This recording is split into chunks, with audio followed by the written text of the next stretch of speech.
Expression का हमको value निकालना है। तो इसका वैल्यू क्या होगा देखते हैं हम। तो देखिए इसका हम जानते हैं कि 9 का रूट और 16 का रूट क्या होता है। 9 का रूट हो जाएगा 3 और 16 का रूट हो जाता है 4।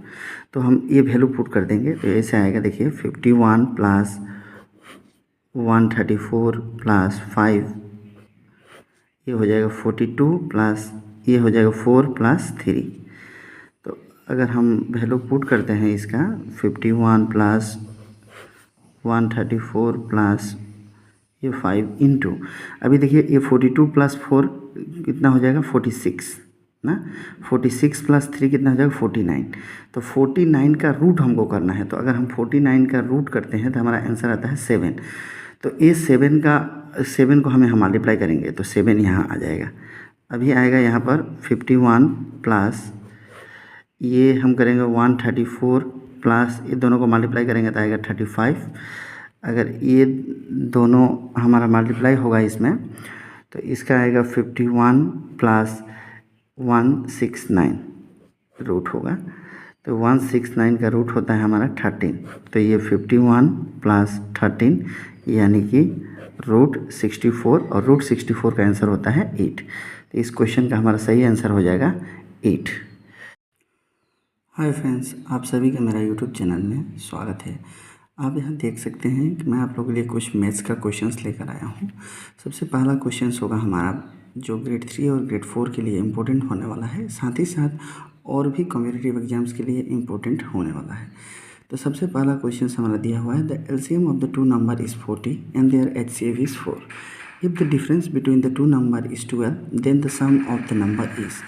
दो संख्याओं का एलसीएम 40 है तो और उनका एचसीएफ 4 है। यदि दो संख्याओं के बीच का अंतर 12 है तो संख्या का योग है। तो हमको संख्या का योग बताना है। तो देखिए जैसे कि हम देख रहे हैं कि एचसीएफ जो है वो 4 दिया हुआ है। तो हम यहाँ संख्या को पकड़ेंगे 4x, ठीक है, ये पहला हो गया। और दूसरा संख्या को हम पकड़ेंगे 4y बराबर क्या दिया हुआ है यहाँ पर एलसीएम दिया हुआ है 40। तो 40 में हम 4 को यानी कि एचसीएफ को हम मल्टीप्लाई कर देंगे। अभी हम यहाँ से देखेंगे तो हमारा 4 4 जा कितना हो जाएगा 16। y इंटू एक्स क्या हो जाएगा XY बराबर यहाँ पर हो जाएगा हमारा 160। उसके बाद XY का हमारा वैल्यू आ जाएगा यहाँ से 160 डिवाइडेड बाई 16, इसको काटेंगे आएगा 10, यानी कि XY का वैल्यू आ गया 10। सेकंड केस में क्या दिया है कि दोनों संख्याओं का अंतर कितना बोला है 12 है, ठीक है। तो हम देखते हैं अंतर। तो अभी हम यहाँ 4x माइनस 4y अगर करते हैं बराबर 12, ये अंतर दिया हुआ है क्वेश्चन में। तो यहाँ से 4 कॉमन हो जाएगा यानी कि x माइनस वाई बराबर हो जाएगा 12। तो यहाँ x माइनस वाई का वैल्यू हो जाएगा 12/4, इसको काटेंगे आप आंसर आएगा 3। तो x माइनस वाई का वैल्यू कितना आ गया 3। अभी हमारे पास दो कंडीशन आ गया। देखिए एक हो गया x minus y equal to 3 और दूसरा है हमारा एक्स वाई बराबर 10। तो हमको ऐसा वैल्यू इसमें सब्सटीट्यूट करना है जिसका जो दोनों ही कंडीशन में सेटिस्फाइड हो। तो अगर मैं यहाँ x का वैल्यू 5 पुट करता हूँ और y का वैल्यू 2 पुट करता हूँ तो ये 10 आ जाएगा। तो ये वैल्यू यहाँ सेटिस्फाइड हो रहा है। क्या यहाँ भी सेटिस्फाइड हो रहा है? x का वैल्यू 5 माइनस 2, वाई का वैल्यू तो अगर करते हैं 3 आता है। हाँ, यहाँ भी सेटिस्फाइड हो रहा है। इसका मतलब x का वैल्यू 5 होगा और y का वैल्यू 2 होगा। तो हमारा 4x इक्वल टू क्या था 4 इंटू एक्स का वैल्यू 5 हो गया तो 20 आ जाएगा। उसका बाद 4y का वैल्यू क्या हो जाएगा 4 इंटू 2 यानी कि 8 आ जाएगा। ये दोनों का सम पूछा है तो 28। तो हमारा 28 ही आंसर होगा इस क्वेश्चन का। नेक्स्ट क्वेश्चन देखते हैं। तो देखिए ये हमारा दिया हुआ है the value of the expression. इस एक्सप्रेशन का हमको वैल्यू निकालना है। तो इसका वैल्यू क्या होगा देखते हैं हम। तो देखिए इसका हम जानते हैं कि 9 का रूट और 16 का रूट क्या होता है। 9 का रूट हो जाएगा 3 और 16 का रूट हो जाता है 4।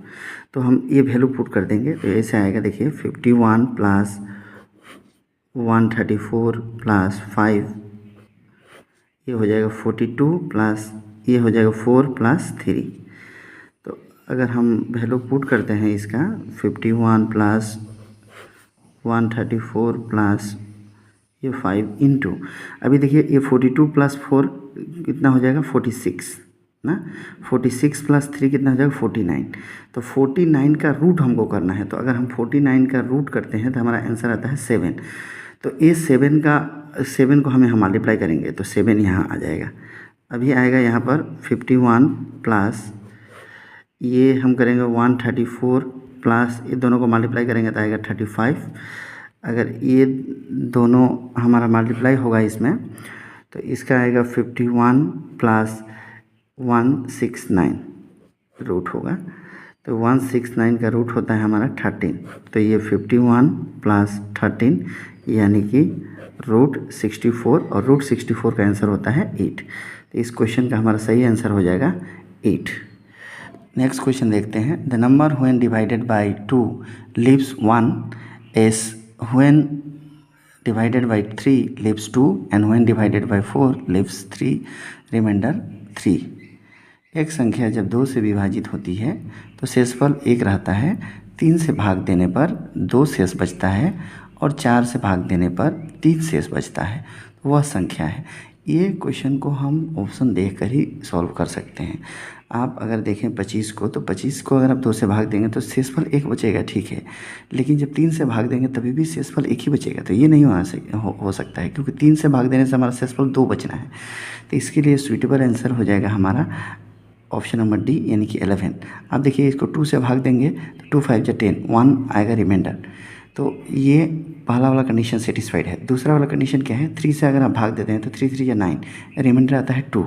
तो ये भी कंडीशन सेटिस्फाइड होगा। अगर 4 से आप भाग देंगे तो 4 2 या 8 यानी कि 3 आता है रिमाइंडर, यानी कि ये भी कंडीशन सेटिस्फाइड करता है, इसलिए यही हमारा सही आंसर होगा। नेक्स्ट क्वेश्चन हम देखते हैं। If x/3 equal to y/4 equal to z/7 then x plus y plus z divided by 2z is equal to, यदि x/3 बराबर y/4 बराबर z/7 तो x plus y plus z by 2z बराबर है।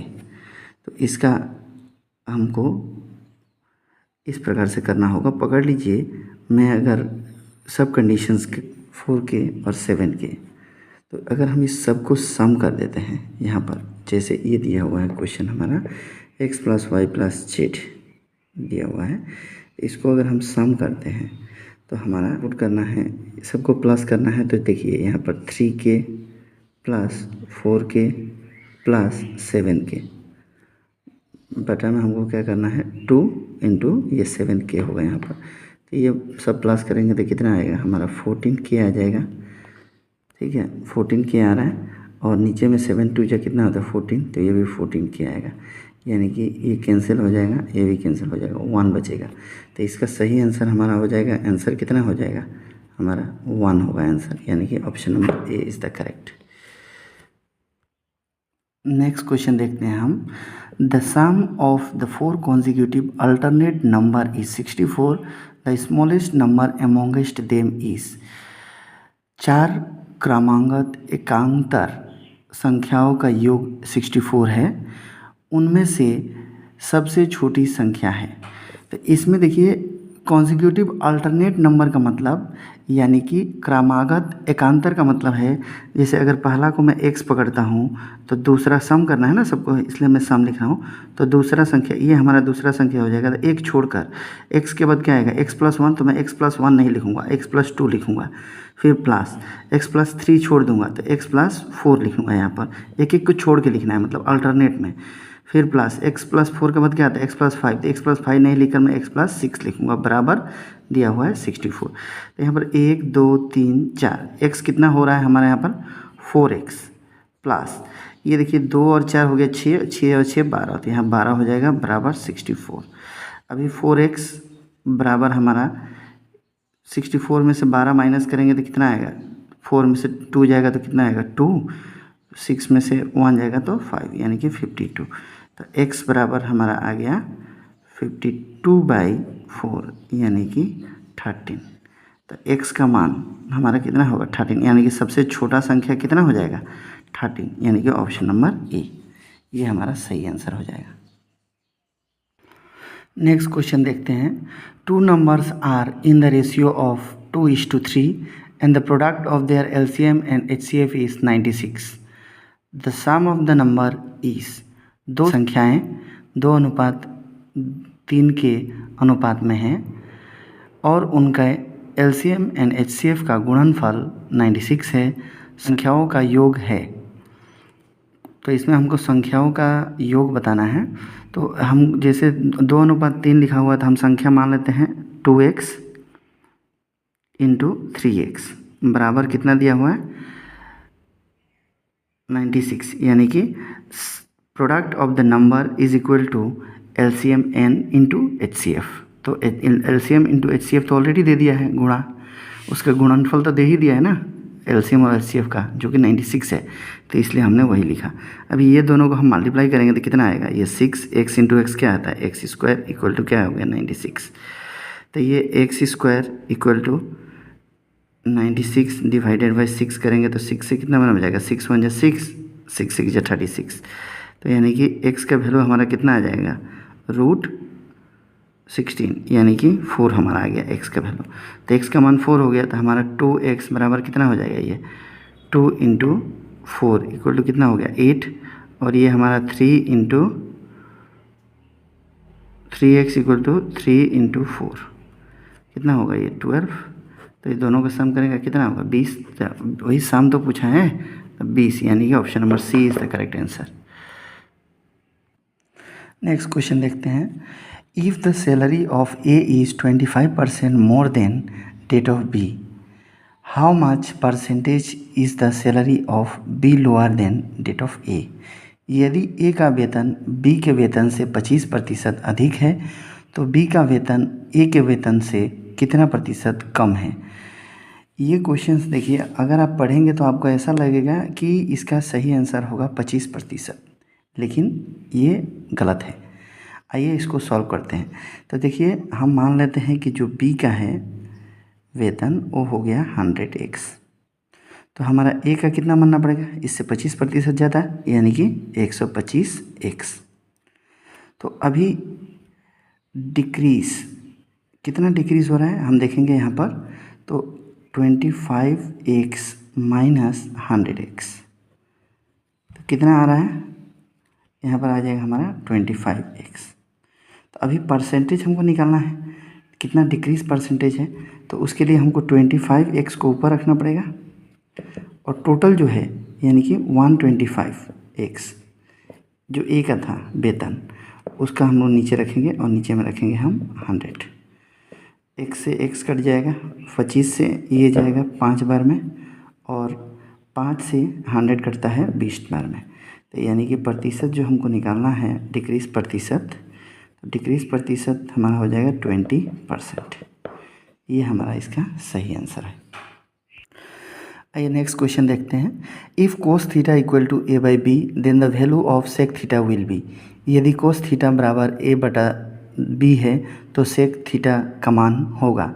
तो जैसे कि हम जानते हैं सेक थीटा निकालना है तो सेक थीटा बराबर होता है 1/कोस थीटा, ठीक है।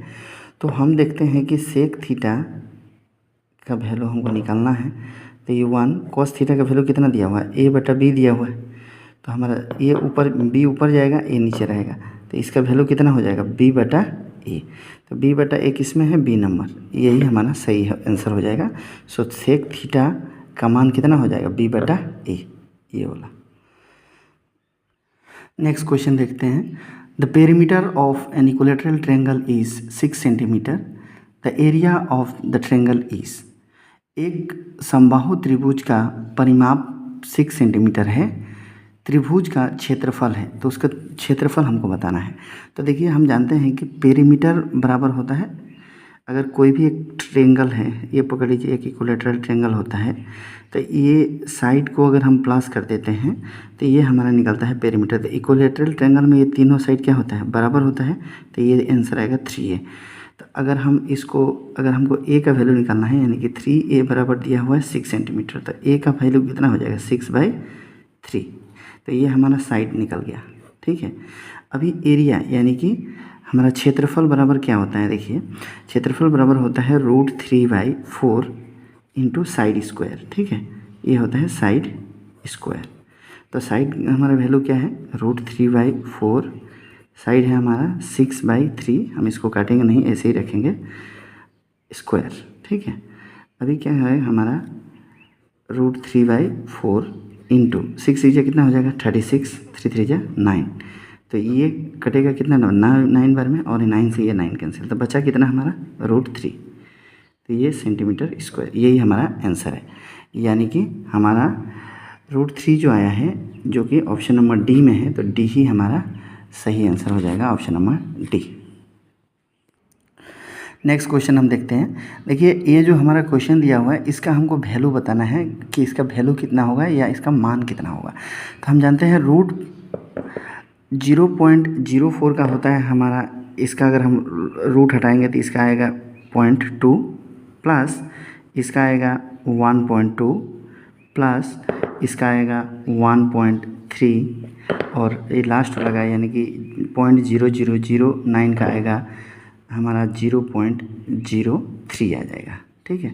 अभी हम सबको प्लस करेंगे। पॉइंट का पहले कौन कौन सा है देखिए वैल्यू, ये है और ये है, तो 1 + 1 कितना हो गया 2, 2 के बाद अब पॉइंट के बाद देखते हैं, तो 2 + 2 कितना होता है 4, 4 + 3 कितना हो जाएगा 7, तो ये आएगा 7 और ये 3 बचा लास्ट में, तो 3 आ जाएगा, यानी कि 2.73 इसका करेक्ट आंसर हो जाएगा। अगर आप लोगों को वीडियो अच्छा लगा हो तो हमारे चैनल को लाइक, शेयर और सब्सक्राइब करें, ताकि इसी प्रकार का मैं ज़्यादा से ज़्यादा वीडियो आपके लिए ला सकूं।